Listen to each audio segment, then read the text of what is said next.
Hello everyone, क्या हाल चाल। Welcome to my channel.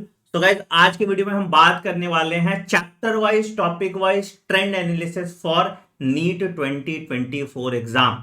अब चेंज क्या हुआ बेटा कि अभी तक हम क्या है, पीवाईक्यू का ट्रेंड देखते थे और प्रेडिक्ट करते थे कि इस टॉपिक से ज्यादा सवाल आएगा।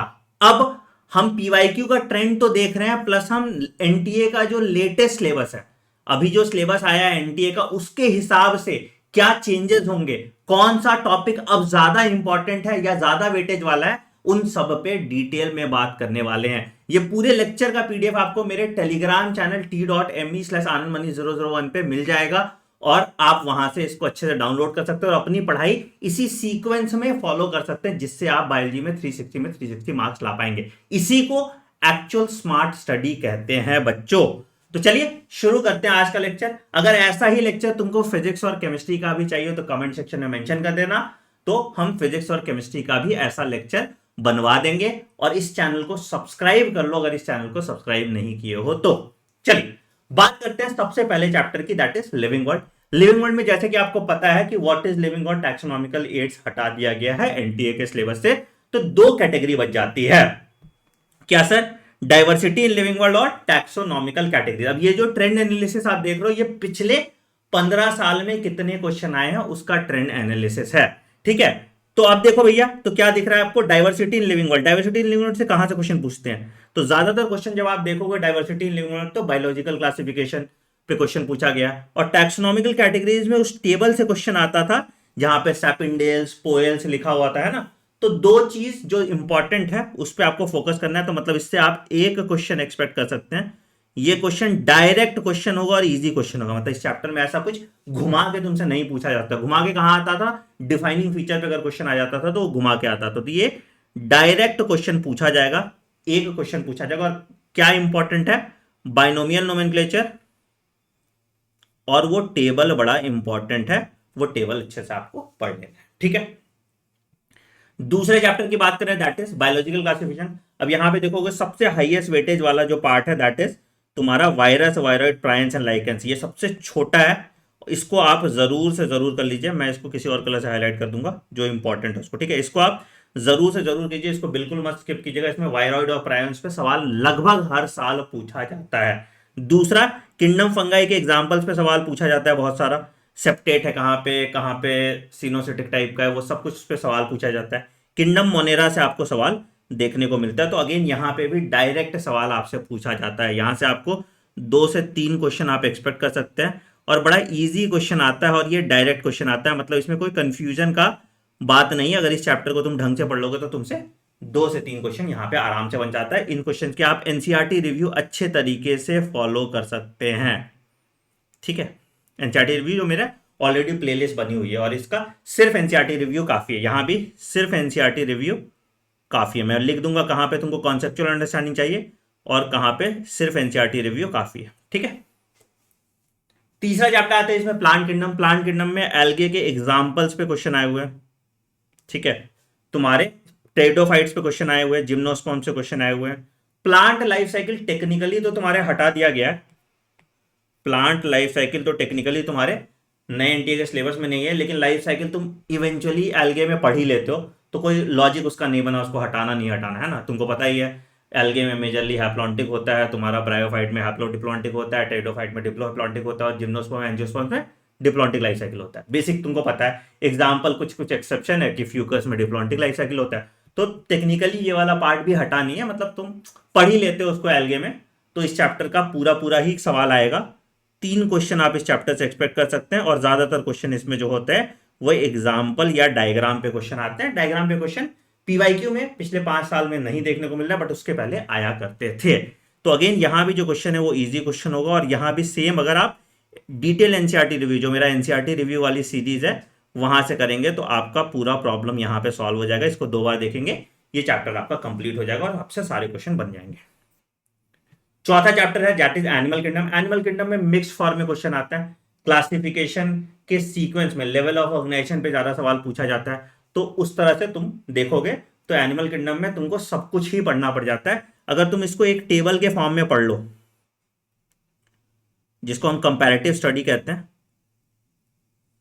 और इसके एग्जाम्पल्स को अलग से कर लो तो तुम्हारा ये चैप्टर कंप्लीट हो जाएगा। This is a high weightage chapter जहां पे आप 3 से 4 क्वेश्चन एक्सपेक्ट करते हैं, तो ये इंपॉर्टेंट मस्ट डू चैप्टर है, मतलब प्रायोरिटी 1 पे इस चैप्टर को आपको करना चाहिए। This is an important must do chapter. कहां से करेंगे सर? ये चैप्टर भी आप एनसीईआरटी रिव्यू से कर सकते हैं। पूरी प्लेलिस्ट बनी हुई है एनसीईआरटी रिव्यू की, और जिस चैप्टर में मैं सिर्फ एनसीईआरटी रिव्यू कह रहा हूं तुम्हारे लिए वो सफिशियंट होगा नीट एग्जाम के लिए। ठीक है, अगला आते हैं मॉर्फोलॉजी इन फ्लावरिंग प्लांट्स। तो यहां पे तुम देखो प्लांट फैमिली उड़ा दिया गया है, और उसके बाद तुम्हारा रूट मॉडिफिकेशन और स्टेम मॉडिफिकेशन उड़ा दिया था। बट क्लियर विनर तुमको यहां दिख रहा होगा कि फ्लावर पे ज्यादातर सवाल पूछा जाता था, है ना। तो प्लेसेंटेशन, फिर उसके बाद फिलोटैक्सी, कहां से अरेंजमेंट होता है, और वैसे तो ज्यादातर इसमें जो सवाल जब भी आए हैं, इसके सवाल जो आए हैं वो एग्जाम्पल पे ही आए हैं। अगेन यहाँ पे भी न्यू एनसीईआरटी का एनसीईआरटी रिव्यू यहाँ पे कर लोगे तो तुम्हारा काम यहाँ पे हो जाएगा। अब यहाँ पे कुछ प्लांट फैमिलीज एक्स्ट्रा एनटीए में डाला हुआ है, एक्स्ट्रा एनटीए ने तुम्हारा कुछ प्लांट फैमिली डाला हुआ है जो कि तुम्हारे एनसीईआरटी में नहीं है। इसका एक अलग से सेपरेट लेक्चर मैं करा दूंगा, इसका अलग से एक सेपरेट लेक्चर मैं करा दूंगा। ठीक है, अब देखो इन सब चीज को याद करने का बड़ा एक सिस्टमैटिक तरीका, बड़ा सुंदर सा तरीका है। तुम जैसे मेरी फंडा बॉक्स के बुक देखोगे, ठीक है, तो इसमें ना तुम देखना, अगर जैसे मैंने मान लो कि ये देखो, मैं तुम्हें बहुत बेसिक सा एक एग्जांपल दिखाता हूँ कि कैसे ये बड़ा आसान हो जाता है। जैसे प्रेजेंटेशन है, अब ये देखो, ये टेबल पता नहीं तुम्हें कितना दिख रहा होगा, बट ये सिस्टमैटिक तरीके से ये टेबल हम बना देते हैं, जिससे क्या है कि तुम्हारा लर्निंग एबिलिटी बहुत जल्दी रहता है। मतलब जैसे तुम एनसीईआरटी में पढ़ोगे तो बहुत टाइम लगेगा, ठीक है, जैसे एस्टिवेशन पे देखो, वेलवेट, वेक्सिलरी, तो या टाइप्स ऑफ ओवरी कैसा है ना, तो इन सब पे ना बड़ा सिस्टमैटिक तरीके से ये एक्सप्लेन रहता है किताब पे। मतलब एक समझो सुंदर प्यारी सी एनसीईआरटी है जिसको आप परचेज कर सकते हो एनसीईआरटी से भी सस्ते दाम में। कहां मिलेगा तुमको? तुम fundabox.in पे जाओ और बायोलॉजी फंडा बॉक्स की किताब खरीद लो। ठीक है, ये देखने में तुमको थोड़ी बड़ी किताब लग रही होगी, लेकिन ये तुमको एनसीईआरटी से कम टाइम में पढ़ा जाएगा, और एनसीईआरटी की एक एक लाइन कवर्ड है। तो दोनों 11th और 12th की बायोलॉजी फंडा बॉक्स इस ऐप पे तुम्हारे इसके वीडियोस भी मिल जाएंगे, सब कुछ मिल जाएगा। तो बायोलॉजी फंडा बॉक्स खरीद लीजिए, 499 का है। ठीक है, तुम्हारे घर पे ये 3 से 4 दिन में डिलीवर हो जाता है। फिजिकल किताब प्लस ऐप पे तुमको हर चैप्टर का वीडियो लेक्चर है, और प्रैक्टिस करने के लिए 5000 से ज्यादा क्वेश्चन है। तो तुम्हारी लर्निंग जर्नी बड़ी आसान हो जाती है। ठीक, चलिए एनाटॉमी इन फ्लावरिंग प्लांट्स की बात करेंगे तो अब यहां से सब कुछ उड़ा ही दिया, टाइप्स ऑफ टिश्यू उड़ा दिया। तो टिश्यू सिस्टम से सवाल नहीं आता था, अब कहां से पूछेगा? तो अब सवाल जो 2 टॉपिक से नहीं आता था उसी 2 टॉपिक से आएगा। तो आपको टिश्यू सिस्टम और anatomy of dicot and monocot plant पढ़ना पड़ेगा। अगेन इससे एक क्वेश्चन आप एक्सपेक्ट कर सकते हैं, ठीक है, मुझे लगता है, क्योंकि इससे क्वेश्चन बनेंगे ही नहीं। तो एक क्वेश्चन या अपर लिमिट 2 क्वेश्चन आप एक्सपेक्ट कर सकते हो। तो it is a less important chapter. कहां से पढ़ेंगे सर? अभी ये चैप्टर आपका मैंने एनसीईआरटी रिव्यू में कराया नहीं है। कमेंट सेक्शन में बताना अगर ये चैप्टर एनसीईआरटी रिव्यू में चाहिए, तो मैं कल परसों तक में ये एनसीईआरटी रिव्यू में करा दूंगा। स्ट्रक्चरल ऑर्गेनाइजेशन में भी अगेन सिर्फ और सिर्फ अब फ्रॉग रह गया है। तो फ्रॉग से 100% पहले भी क्वेश्चन पूछा जाता था, तो 1 से 2 क्वेश्चन आपका फ्रॉग से पूछा जा सकता है। कॉकरोच पढ़ना है सर? नहीं, ठीक है, फ्रॉग से पूछा जा सकता है। टिश्यू पे सवाल आएगा क्या सर? टिश्यू तुम ह्यूमन फिजियोलॉजी में पढ़ ही लेते हो, तो मेजरली टिश्यू का सवाल जो आएगा तुम्हारा आएगा तो ह्यूमन फिजियोलॉजी में आएगा, यहाँ पे नहीं आएगा।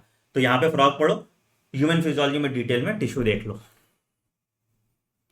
Cell the unit of life important है, यहां से 3 क्वेश्चन आप एक्सपेक्ट करेंगे। सबसे ज्यादा क्वेश्चन जो आपको देखने को मिलता होगा वो एंडोमेम्ब्रेन सिस्टम पे आता है। देखो साफ साफ तुमको पता चल जाता है क्लियर विनर कौन है। हर साल एंडोमेम्ब्रेन सिस्टम कौन कौन सा इस पे सवाल आ जाता है। ठीक है, प्रोकैरियोटिक सेल पे एक सवाल आ जाता है साइज शेप में। ठीक है, सेल पे जो सवाल है वो सेल थ्योरी का सवाल आया हुआ है। फिर न्यूक्लियस पे सवाल आ जाता है, क्रोमोजोमल एक्रोसेंट्रिक है, शॉर्ट आर्म, लॉन्ग आर्म क्या होता है। ठीक है, तो ये इंपॉर्टेंट चैप्टर है और ये कॉन्सेप्चुअल चैप्टर है, ये तुम्हारा कॉन्सेप्चुअल चैप्टर है। तो इसमें सिर्फ एनसीईआरटी रिव्यू काम नहीं करेगा, तो इसको मैंने डिटेल में पढ़ाया हुआ है। अगेन मेरी प्लेलिस्ट में तुम जाओगे तो ये कॉन्सेप्चुअल चैप्टर भी डिटेल में मैंने पढ़ाया हुआ है, उसको डिटेल में पढ़िए ताकि तुम्हारा जेनेटिक्स में भी आसानी हो उसमें। ठीक है, 3 क्वेश्चन इससे आप एक्सपेक्ट कर सकते हैं। बायोमोलिक्यूल्स की बात करेंगे। बायोमोलिक्यूल्स में बेटा क्या है? बायोमोलिक्यूल्स में तुम्हारा सबसे ज्यादा जो क्वेश्चन आता है वो एंजाइम पे आता है। Enzyme is must do, very important. जिसको मैं स्टार लगा रहा हूं ना बेटा, उसका मैं अलग से एक सीरीज भी करा दूंगा तुम्हारा, है ना, कि ये कॉन्सेप्ट वाला पार्ट पे, ठीक है।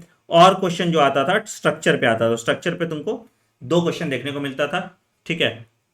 तो इसमें एक क्वेश्चन एंजाइम से 100% आएगा और दूसरा क्वेश्चन स्ट्रक्चर पे आएगा, तो मतलब तुम्हारा 8 मार्क्स का क्वेश्चन यहां से आ रहा है। इसका भी डिटेल्ड वीडियो ऑलरेडी डाला हुआ है, नितिका मैम ने पढ़ाया है, ये डिटेल वीडियो आप इसका देख के ये चैप्टर को कंप्लीट कर सकते हैं। Cell cycle and cell division, अब ये ज्यादा इंपॉर्टेंट चैप्टर है as compare to cell the unit of life. यहां पे आप 4 क्वेश्चन एक्सपेक्ट करते हैं, ये वेरी इंपॉर्टेंट चैप्टर, ठीक है। अब ये एनिमल किंगडम के बाद अगर किसी चैप्टर को मैं प्रायोरिटी दूंगा तो यहां पे इसको स्टार लगाओ, that is cell cycle and cell division, ठीक है। तो इस पे इजी क्वेश्चन आएगा और कॉन्सेप्चुअल क्वेश्चन आता है ना, मतलब कि जैसे मैथमेटिकल थोड़ा क्वेश्चन आ जाएगा, ठीक है। तो अगर तुमको कॉन्सेप्ट समझ में आया तो बहुत इजी लगेगा तुमको, रट्टाफिकेशन क्वेश्चन यहाँ पे नहीं आते हैं। तो मियोसिस 1 में फेजेस पे आ जाता है, लेप्टोटीन वेप्टोटीन पे सारा, हर स्टेज पे क्या होता है, ठीक है। मियोसिस 2 में जो क्वेश्चन आता है वो तुम्हारा डायरेक्टली नंबर ऑफ क्रोमोसोम कहाँ पे कितना होगा। एम फेज पे इजी क्वेश्चन आता है। इंटरफेस पे क्वेश्चन आता है कि अगर नंबर ऑफ क्रोमोसोम कितना है, अमाउंट ऑफ डीएनए कितना है, इस तरह का सवाल आता है। और सेल साइकिल पे तो इस पे कुछ स्किप नहीं कर सकते, ये इंपॉर्टेंट है, इसको पूरा ही करना है। और अगेन इसका भी डिटेल लेक्चर डाला हुआ है, तो इसका भी डिटेल लेक्चर आप देखिए, ठीक है। तो एनिमल किंगडम मैंने प्रायोरिटी 1 दिया, प्रायोरिटी 2 पे मैंने तुम्हारा cell cycle and cell division डाल दिया, ठीक है। ट्रांसपोर्ट इन प्लांट्स आपके नए एनसीईआरटी में नहीं है तो आप इसको स्किप कर सकते हैं, मैंने नॉट इन एनसीईआरटी लिख दिया। मिनरल न्यूट्रिशन आपके एनसीईआरटी में नहीं है, एनटीए में नहीं है, आप इसको स्किप कर सकते हैं, मैंने इसको नॉट इन एनसीईआरटी लिख दिया। फिर आते हैं फोटोसिंथेसिस पे। फोटोसिंथेसिस पे आप सवाल देखो, ईटीएस पे सवाल आता है, ठीक है, बड़ा इंपॉर्टेंट है। मैं इसके सारे चीज जैसे तुम्हारा light reaction, ETS, dark reaction, फिर C4 पाथवे, फिर फैक्टर्स अफेक्टिंग फोटोसिंथेसिस, ये 5 सब कॉन्सेप्ट है। इन 5 सब कॉन्टेस्ट पे ही आपको ज्यादा सवाल देखने को मिलेगा। एक्सपेरिमेंट पे जो सवाल आता है वो साइंटिस्ट के नाम पे आता है, जो इजी होता है, ठीक है। यहां से कॉन्सेप्चुअल सवाल बनते हैं, तो दिस इज इंपॉर्टेंट चैप्टर, क्योंकि बॉटनी में वैसे ही कम सवाल आ रहा है, तो यहां से आपको 3 क्वेश्चन देखने को मिलेगा, ठीक है। और कॉन्सेप्चुअल क्वेश्चन, इसमें जो एनसीईआरटी का टेबल है, पूरा 1 पेज का टेबल है ना, तो वो एनसीईआरटी टेबल सबसे इंपॉर्टेंट है, वो टेबल बिल्कुल स्किप मत करना, 100% क्वेश्चन वहां से आएगा ही आएगा। फैक्टर्स अफेक्टिंग फोटोसिंथेसिस पे भी आता है तुम्हारा सवाल, तो वो भी देख लेना। रेस्पिरेशन इन प्लांट पे तुम्हारा एरोबिक रेस्पिरेशन पे सवाल आता है, वो भी सबसे ज्यादा सवाल तुम्हारा रेस्पिरेटरी पाथवे और रेस्पिरेटरी बैलेंस शीट पे आता है। तो ये 2 सबसे इंपॉर्टेंट पार्ट है जिसको आपको करना है। अगेन यहां से भी आप 2 क्वेश्चन देख सकते हैं। छोटा चैप्टर है, कॉन्सेप्चुअल चैप्टर है, अगेन ये भी कराया हुआ है आपका डिटेल में मेरे प्लेलिस्ट पे, ठीक है।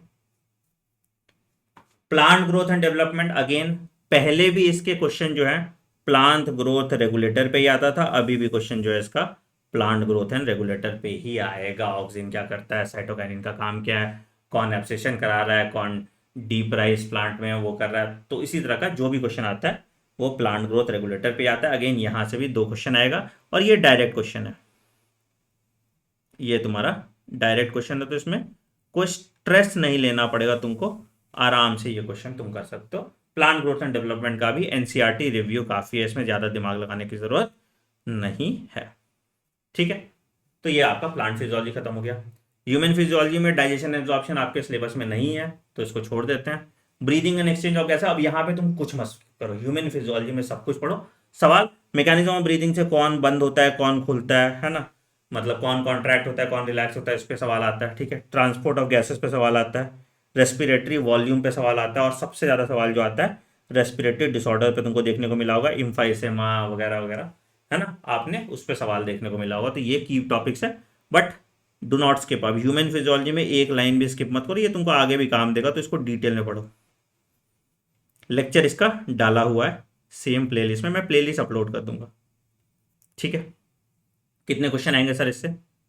3 क्वेश्चन, ठीक। इंपॉर्टेंट चैप्टर है, यहाँ पे स्टार लगाओ, ठीक है। Body fluids and circulation, again ये भी बड़ा इंपॉर्टेंट है, इसमें ब्लड ग्रुप पे सवाल बहुत सारा पूछा जाता है, और उसके बाद डिसऑर्डर्स पे सवाल पूछा जाता है, सर्कुलेटरी पाथवेज पे सवाल पूछा जाता है, है ना। तो मतलब अगेन ये सब में तुम बता नहीं सकते हो कहाँ से सवाल आएगा, यहाँ से कॉन्सेप्चुअल सवाल आएगा। तो यहाँ भी 4 question that you can not skip, ठीक है, वेरी इंपॉर्टेंट। यहाँ पे मैंने भी स्टार लगा दिया। डिटेल लेक्चर की प्लेलिस्ट में आपको मिल जाएगा मेरा detail lecture. Excretive production elimination, human excretive system पे किडनी का शेप साइज इस सब पे सवाल पूछ लेता था, यूरेटर पे सवाल पूछ लेता था, ठीक है। और डिसऑर्डर्स ऑफ एक्सक्रीटिव सिस्टम पे सवाल है। ह्यूमन फिजियोलॉजी के सबसे ज्यादा सवाल ह्यूमन फिजियोलॉजी के डिसऑर्डर्स पे ही आता है। रेगुलेशन ऑफ किडनी फंक्शन से भी सवाल है, और रेगुलेशन ऑफ किडनी फंक्शन से सवाल जो आता है वो बेसिकली आपका रेनिन एंजियोटेंसिन एल्डोस्टेरोन सिस्टम पे और एएनएफ पे आता है, ठीक है। तो अगेन इससे भी आपका 2 क्वेश्चन आप एक्सपेक्ट कर सकते हैं। अगेन ये कॉन्सेप्चुअल अंडरस्टैंडिंग वाला चैप्टर है। मूवमेंट एंड लोकोमोशन में मसल पे सवाल आता है, जॉइंट्स पे सवाल आता है, और डिसऑर्डर्स ऑफ स्केलेटल सिस्टम पे ज्यादा सवाल आपको देखने को मिलता है। मसल में structure of muscle, S zone क्या है, ए बैंड क्या है, उस सब पे क्वेश्चन पूछ जाता है। सार्कोमियर क्या होता है ना। तो उस तरह के सब पे सवाल आ जाते हैं। जॉइंट्स पे तो सवाल आता ही आता है, छोटा एक डब्बा है, उससे सवाल पूछता ही पूछता है। और डिसऑर्डर्स पे सवाल आता है। तो यहाँ भी आप 3 क्वेश्चन एक्सपेक्ट कर सकते हैं, ठीक है। न्यूरल कंट्रोल में आई और ईयर से सवाल पूछते थे, अब आई और ईयर हटा दिया गया है। तो ज्यादातर सवाल आपके पूछने के चांसेस रिफ्लेक्स से बन जाता है। रिफ्लेक्स से सवाल कम आया हुआ है, तो रिफ्लेक्स से सवाल आ जाएगा। न्यूरॉन के स्ट्रक्चर पे पहले भी सवाल पूछता था, तो उससे आएगा।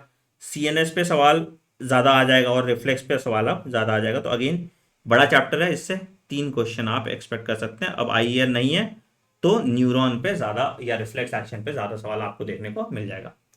केमिकल कंट्रोल एंड इंटीग्रेशन सबसे इंपॉर्टेंट चैप्टर है इसका, ह्यूमन फिजियोलॉजी का। तो इस पर स्टार लगा। न्यूरल से ज्यादा सवाल केमिकल से पूछा जाता है। यहां से 4 क्वेश्चन आपको देखने को मिलेगा, ठीक है। हॉर्मोन्स पे कैसा हार्मोन होता है, पेप्टाइडल हार्मोन है, अमाइनो एसिड डेरिवेटिव है, इस सब पे सवाल आता है, ठीक है। मैकेनिज्म ऑफ हार्मोन एक्शन पे बहुत इजी सवाल आता है। सेकेंडरी मैसेंजर कौन है, इस तरह का सवाल आता है। और ज्यादातर सवाल जो आता है वो डिजीज पे आता है, और हाइपो सिक्रीशन होगा तो क्या होगा, हाइपर सिक्रीशन होगा तो क्या होगा, इस तरह के सवाल आते हैं। इससे इजी क्वेश्चन पूछे जाते हैं जो तुमसे बन जाएगा। तो अच्छे से इस चैप्टर को कर लो तो तुम्हारा काम हो जाएगा यहां से, ठीक है। चल अब आते हैं क्लास 12 वाले पोर्शन पे। 11th हमने कर लिया। रिप्रोडक्शन ऑर्गेनिज्म आपके एनसीईआरटी में नहीं है, तो इससे सवाल आएगा नहीं। Sexual reproduction flowering plant generally कम सवाल आपको देखने को मिलता है, तो आप 2 सवाल यहां से एक्सपेक्ट कर सकते हैं। उसके बियॉन्ड सवाल आपको यहाँ पे नहीं देखने को मिलेगा, ठीक है। कहाँ से सवाल आता था sir, pollination agents of pollination पे सबसे ज्यादा सवाल आता था, ठीक है। फिर आउटब्रीडिंग डिवाइसेस पे सवाल आता था, डबल फर्टिलाइजेशन पे सवाल आता था, और उसके बाद सीड में तुम्हारा कौन सा एल्ब्यूमिनस है, नॉन एल्ब्यूमिनस है, इस तरह पे ज्यादा सवाल आपको देखने को मिलता था। तो ये भी अगेन सिर्फ एनसीईआरटी रिव्यू से आप ये कर लोगे तो तुम्हारा ये चैप्टर हो जाएगा, ठीक है। Human reproduction again very very important chapter, इस पर स्टार लगाइए, ठीक है। और इसके बाद वाला चैप्टर भी बड़ा इंपॉर्टेंट है। इससे 4 क्वेश्चन आप देखेंगे, और ये बढ़िया क्वेश्चन आता है इससे, मतलब बढ़िया क्वेश्चन। मेंस्ट्रुअल साइकिल से सबसे ज्यादा क्वेश्चन आता है। मेंस्ट्रुअल साइकिल में करा दूंगा तुम्हारा, ठीक है। एम्ब्रियोनिक डेवलपमेंट पे सवाल आता है कि मतलब पहले महीने क्या बना, दूसरे महीने क्या बना, उस पर बहुत ज़्यादा सवाल आता है। तो वो मैं अगेन उसके लिए भी मैं कॉन्सेप्ट बुक के फॉर्म में आपको ये चीज़ें करके दे दूंगा। बाकी जो सवाल आता है गैमेटोजेनेसिस से आता है, और मेल रिप्रोडक्टिव सिस्टम और फीमेल रिप्रोडक्टिव सिस्टम से इजी क्वेश्चन आता है। तो अगेन इन डिटेल इसको पढ़िएगा। मैंने बहुत डिटेल में अच्छे से पढ़ाया हुआ है आपको। मतलब आप लेक्चर देख सकते हैं, प्लेलिस्ट फॉलो कर सकते हैं, और तुम्हारा ये चैप्टर हो जाएगा। ये बड़ा इंपॉर्टेंट चैप्टर है। रिप्रोडक्टिव हेल्थ की बात करेंगे। रिप्रोडक्टिव हेल्थ तुम्हारा भी बहुत इंपॉर्टेंट चैप्टर है, इसको स्टार लगाओ। छोटा है, बट अगर पूछोगे सबसे ज्यादा छोटा के हिसाब से वेटेज वाला चैप्टर तो यही है, ठीक है। तो यहाँ पे बेयर मिनिमम 3 क्वेश्चन आपके देखने को मिल जाते हैं। और यहाँ पे क्वेश्चन जो ज्यादातर पूछे जाते हैं, बर्थ कंट्रोल पे क्वेश्चन आता है, एमटीपी पे एक आध सवाल आया हुआ है, एसटीडी पे एक ही सवाल पूछा जाता है, कौन सा वायरल वाला होता है, कौन सा तुम्हारा क्योर हो सकता है, कौन सा क्योर नहीं हो सकता। और फिर उसके बाद इन विट्रो फर्टिलाइजेशन पे सवाल आता है। तो वेरी वेरी इंपॉर्टेंट। सबसे ज्यादा सवाल बैरियर का आता है, बैरियर में आईयूडी पे सवाल आता है। तो this is easy must do, मतलब नंबर लाने के लिए सबसे इंपॉर्टेंट चैप्टर है। तो प्लीज इसको स्किप मत कीजिएगा। इस पर स्टार लगा दिया मैंने। Principle of inheritance and variation, again ये बड़ा चैप्टर है, you can not skip this chapter. इसमें सबसे ज्यादा सवाल आपको जेनेटिक डिसऑर्डर्स पे देखने को मिलता है, और हर बार इस पे सवाल आया ही आया है। स्किप नहीं कर सकते हो तुम इसको, ठीक है। बाकी चीजों पे थोड़ा कम कम सवाल आपको देखने को मिलेगा। क्रोमोसोमल थ्योरी ऑफ इंटरेस्ट पे कम आता है, सेक्स डिटर्मिनेशन में ज्यादा सवाल आता है, और इसमें आपने जो अभी तक का ट्रेंड देखा होगा इस पे इजी सवाल आता है, बट टेक्निकली अगर बात करोगे इस पे कॉन्सेप्चुअल सवाल बहुत ज्यादा बन सकता है, तो इसको डिटेल में पढ़ो। इसका भी डिटेल लेक्चर आएगा, ठीक है, अभी मैंने डाला नहीं है। एक तो वैसे मैंने पढ़ाया था 2-3 महीना पहले, वो लेक्चर देख सकते हो, बट वैसे इसका डिटेल लेक्चर अभी आएगा, जेनेटिक्स अभी कराना बाकी है। तो इसमें भी अगेन 4 से 5 क्वेश्चन इससे आप एक्सपेक्ट कर सकते हैं। और कुछ करो नहीं करो, अगर मान लो लास्ट मिनट पे पैनिक कर रहे हो तो जेनेटिक डिसऑर्डर तो करके जाना ही जाना, इसको तो बिल्कुल मत छोड़ना। मॉलिक्यूलर बेसिस ऑफ इनहेरिटेंस से बात करेंगे, अगेन इस पे भी सवाल आता है, तो इस पे भी डिस्क्राइब करना कहाँ से सवाल आता है, बहुत डिफिकल्ट है। लैक ओपेरॉन से एक सवाल आ जाता है, ठीक है। तुम्हारा एक्सपेरिमेंट जिस पे एक सवाल आ जाता है, सर्च फॉर जेनेटिक मटेरियल पे। डीएनए के स्ट्रक्चर पे एक सवाल आ जाता है। पैकिंग ऑफ डीएनए पे एक सवाल आ जाता है। फिर उसके बाद तुम्हारा डीएनए फिंगरप्रिंटिंग पे कम सवाल आपको देखने को मिला है। ह्यूमन जीनोम प्रोजेक्ट पे एक डायरेक्ट सवाल आपको देखने को मिल जाता है। तो मतलब अगेन यहां से भी 5 क्वेश्चन आएगा। एंड ये 2 चैप्टर दोनों बहुत कॉन्सेप्चुअल चैप्टर, ये 2 रैंक डिसाइडिंग चैप्टर है, सिलेक्शन डिसाइडिंग नहीं, ये 2 रैंक डिसाइडिंग चैप्टर है। मतलब इसमें अगर थोड़ा कॉम्प्लिकेटेड क्वेश्चन पूछा तो ये चैप्टर का क्वेश्चन तुम गलती कर सकते हो, तो ध्यान से पढ़ना है जेनेटिक्स, है ना, इसको ध्यान से पढ़ना है और पूरा अच्छे से पढ़ना है, इसमें स्किप हम कुछ नहीं करेंगे। थोड़ा कम अगर तुम छोड़ना चाहते हो तो डीएनए फिंगरप्रिंटिंग को थोड़ा कम मेहनत करके छोड़ सकते हो, ठीक है। फिर इवोल्यूशन पे आते हैं, अगेन इवोल्यूशन पे भी सवाल आया हुआ है। होमोलोगस एनालोगस ऑर्गन पे हर बार सवाल आया हुआ है, मतलब ये स्टार लगाओ ऐसा कि इस पे हर बार ही सवाल आया हुआ है, तो इसमें कुछ नहीं। थ्योरीज ऑफ ऑर्गेनिक इवोल्यूशन पे भी सवाल आया हुआ है, और ह्यूमन इवोल्यूशन पे भी सवाल आता ही आता है। तो अगेन यहाँ से भी आप 4 क्वेश्चन एक्सपेक्ट कर सकते हैं। ये बड़ा इंपॉर्टेंट चैप्टर है, और इसमें 2 चीज जो लोग गलती करते हैं, एक टेबल जो वो बना हुआ, टेबल नहीं, वो जो ट्री बना हुआ है, इवोल्यूशन ट्री, वो ट्री जरूर देखना, जरो जोस्टेरोफाइलम वाला, सिलिविटोन वाला ना, तो वो ट्री जरूर देख लेना, वेरी इंपॉर्टेंट। अगेन इसका भी मेरा लेक्चर डाला हुआ है, ये लेक्चर तुम देख लो, 4 घंटे का लेक्चर है, तुम्हारा काम हो जाएगा। ह्यूमन हेल्थ और डिजीज, बहुत सिंपल सवाल आता है इस चैप्टर से। ड्रग्स पे सबसे ज्यादा सवाल आता है, अगेन ये भी सब टॉपिक वेरी वेरी इंपॉर्टेंट सब topic, drug and alcohol abuse, बहुत बहुत बहुत इंपॉर्टेंट सब टॉपिक, ठीक है। कॉमन डिजीजेस इन ह्यूमन, इस पे बेसिक सवाल आ जाता है। इम्यूनिटी पे तुम्हारा जो सवाल आता है वो भी इजी सवाल आता है। एड्स छोटा टॉपिक है, उस पर सवाल आता है। कैंसर पे सवाल आता है, अगेन इस चैप्टर से भी 4 क्वेश्चन आता है। ये ऑलरेडी मैंने करा दिया हुआ है, प्लेलिस्ट में आपको देखने को मिल जाएगा, जिस लेवल का आपको चाहिए उतना मैंने पढ़ा दिया है इसमें, ठीक है। स्ट्रैटेजी ऑफ फूड प्रोडक्शन आपके एनसीईआरटी में नहीं है। माइक्रोब्स इन ह्यूमन वेलफेयर, अब अगेन इसको भी स्टार लगा। रिप्रोडक्टिव हेल्थ के बाद मैं जो चैप्टर्स आपको कहता हूँ उसमें से यही सब चैप्टर्स आते हैं। तो माइक्रोब्स इन ह्यूमन वेलफेयर की अगर मैं बात करूं तो भैया यहाँ पे एग्जाम्पल्स है ना, कौन किस में यूज आता है, यूज, इस पे सवाल आता ही आता है। 2 क्वेश्चन इससे आता है, और सबसे इजी क्वेश्चन अगर पूरे बायोलॉजी में कहीं पूछा जाता है तो इस चैप्टर से पूछा जाता है। इसका एनसीईआरटी रिव्यू देख लीजिए, बड़ा आसान क्वेश्चन आता है, ठीक है।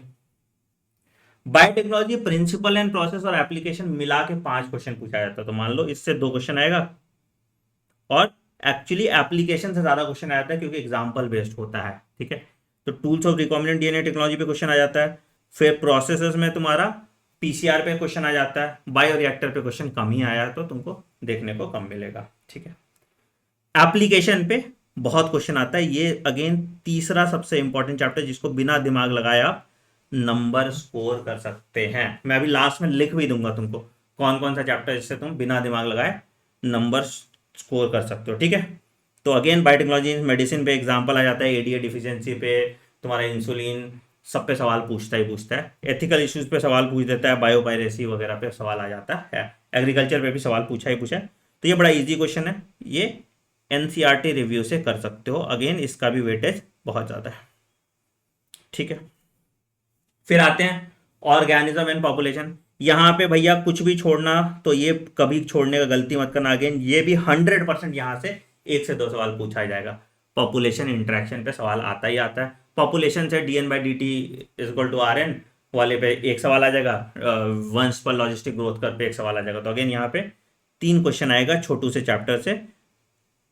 तो ये अच्छे से कर लेना। इसको भी स्टार लगा रहा हूं मैं, इसको भी स्टार लगा दी मैंने, हाँ ठीक है।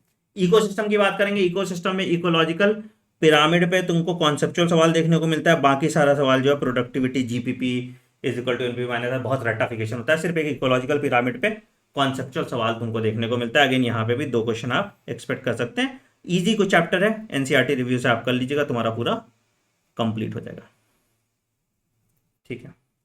बायोडाइवर्सिटी एंड केमिस्ट्री, अगेन ये भी लल्लू चैप्टर है। कैसे कंजर्व करते हैं, हाउ टू कंजर्व बायोडाइवर्सिटी पे सबसे ज्यादा सवाल आता है, और लॉस ऑफ बायोडाइवर्सिटी पे सवाल आता है। अगेन यहाँ पे भी 2 क्वेश्चन आपका कहीं नहीं गया, इजी है, और इसको आप कर सकते हैं कहां से, एनसीईआरटी रिव्यू से कर सकते हैं, ठीक है। ठीक है, अब मैं तुम्हारा एक टेबल बना देता हूँ। लास्ट चैप्टर इन्वायरमेंटल इशू है नहीं एनसीईआरटी में, तो कोई दिक्कत नहीं है। अब तुम्हारा मैं एक टेबल बना देता हूँ, must do topic slash chapters, और ये सिर्फ तुम्हारा 250 नंबर दे देगा। देखो, must do topic slash chapter, जो सबसे स्कोरिंग है, मतलब सबसे कम मेहनत लगा के, ठीक है। यहां पे सबसे कम मेहनत वाला है। सबसे पहला जो मैं सबसे ज्यादा प्रायोरिटाइज करता हूं, that is microbes in human welfare. तुम सवाल देखना यार, इस पे कितना इजी आता है, और वही सेम सवाल आता है, साइक्लोस्पोरिन ये वगैरह, है ना। दूसरा, रिप्रोडक्टिव हेल्थ।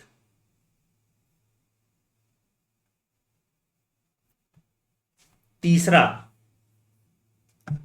तुम्हारा आ जाएगा, रिप्रोडक्टिव हेल्थ के बाद तुम्हारा आ जाएगा ये बायोटेक्नोलॉजी एंड इट्स एप्लीकेशन। मतलब ये सब क्या है कि तुमको कॉन्सेप्चुअल नॉलेज नहीं भी है तो भी इससे तुम्हारा सही सवाल आएगा, इट्स एप्लीकेशन, ठीक है। चौथा, सिर्फ पॉपुलेशन इंटरेक्शन वाला पार्ट, ऑर्गेनिज्म पॉपुलेशन का, पॉपुलेशन इंटरेक्शन, क्योंकि ज्यादातर सवाल यहां से आने की प्रोबेबिलिटी होती है, ठीक है। पांचवा, बायोडाइवर्सिटी एंड इट्स कंजर्वेशन।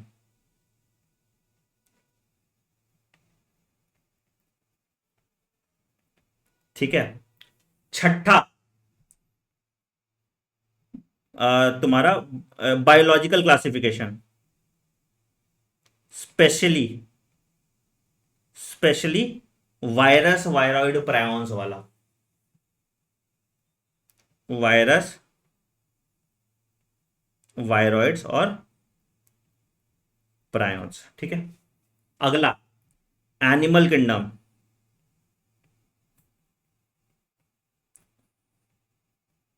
ठीक है। एनिमल किंगडम के पूरा टेबुलर फॉर्म में पढ़ो, इसमें एक्सप्लेन करना बहुत डिफिकल्ट है, कौन सा इंपॉर्टेंट है। फिर प्लांट मॉर्फोलॉजी, सिर्फ एग्जांपल, सिर्फ एग्जांपल, कुछ मत करना इसमें। अगर तुमको करना है इसको, प्लांट मॉर्फोलॉजी के सिर्फ एग्जांपल, एग्जांपल का एक बुक बना लो या टेबल ले लो और सिर्फ एग्जांपल्स कर लो इसके, ठीक है।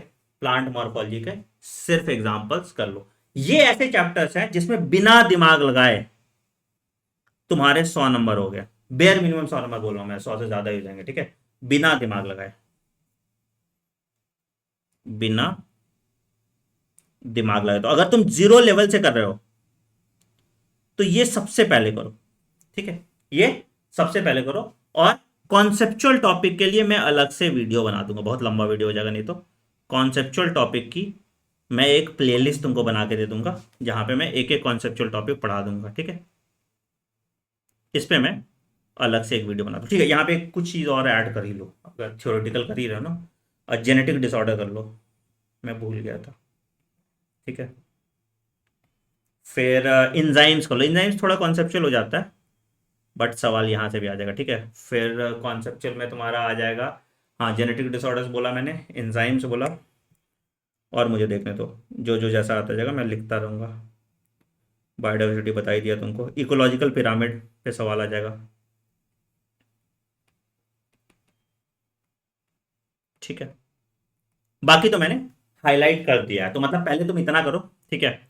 और भी तुमको कुछ लग रहा है बच्चे इंपॉर्टेंट है या नहीं, तो कमेंट सेक्शन में बताना। ये पूरा पीडीएफ मैं टेलीग्राम चैनल पे दे रहा हूँ, t.me/anand001। ऐसा ही तुमको एनालिसिस चाहिए किसका, ऐसा ही एनालिसिस तुमको चाहिए फिजिक्स और केमिस्ट्री का, तो कमेंट सेक्शन में मेंशन करना। एक और इंपॉर्टेंट अपडेट बेटा, हम आपके लिए लेके आए हैं निश्चय क्रैश कोर्स। इसी तरह से केयरफुली जो तुमको जरूरत है उसको समझाया जाता है इस निश्चय क्रैश कोर्स में। इसमें सारा फिजिक्स केमिस्ट्री और बायो कराया जाएगा, कंप्लीट सिलेबस, ठीक है। इसके बाद 10,000 क्वेश्चन बायो का, 5,000 क्वेश्चन केमिस्ट्री का और 5,000 क्वेश्चन फिजिक्स का, प्लस वीकली मॉक टेस्ट जो जनरली स्टैंडर्ड क्रैश कोर्स में होता है वो सब कुछ आपको होगा ही। तो अगर आप जीरो लेवल से भी तैयारी कर रहे हैं तो सिर्फ 999 में ये क्रैश कोर्स इनरोल कर लीजिए। 17 दिसंबर से ये क्रैश कोर्स स्टार्ट होगा। मेरे वेबसाइट पे जाइए anandmani.in ANANDMANI.in पे और यहाँ इनरोल कर लीजिए और इसी सीक्वेंस में पढ़िए। अगर खुद से भी पढ़ रहे हो तो मैंने जो तरीका बताया उस तरीका को फॉलो करो, स्मार्टली पढ़ो और कम टाइम में नीट एग्जाम फोड़ो। On that note I am ending this video. अगर आपको मेरा काम, मेरी मेहनत पसंद आती है तो कमेंट सेक्शन में जरूर मेंशन करना। मिलते हैं अगले वीडियो में। Take care, bye bye, have a great day, thank you.